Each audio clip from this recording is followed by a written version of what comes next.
De zijkant van de bouwput is al een paar keer instwart. En dat jouwt de omwenners het gevoel dat de groen letterlijk onder haar voeten wijskoot. Met alle gevolgen die daarbij jaren. Dat is wel wat verontrustend.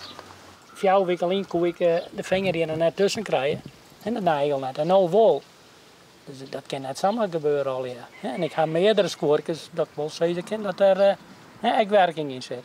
En dan zitten we direct een heel eind aan. Dat is neigen en de huizen die er erbij zijn, die gaan nog veel meer scheren. Het plafond leed los van die omkant. En dat soort dingen gebeuren hier meer, want in de haal dat is het ook wel zien, maar daar ben de naren nog volle groter.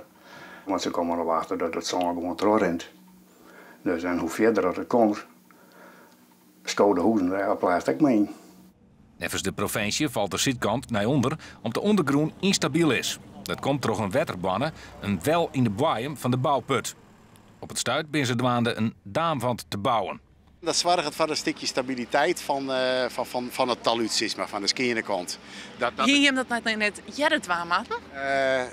Wij hier betocht met elkaar dat we het zo uitvoeren konden. En dat hier normaal sprutsen ik in, maar die wel, ja, dat kon je van tevoren net bedenken. Omwenners kunnen haar skeer melden bij de provincie. Er komen schade-experts, die nemen schade op.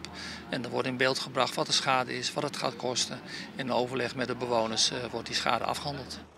In de bouwvak wordt er nou flink doorwerken, zodat het project uiteindelijk geen blauwende skeer opbrengt.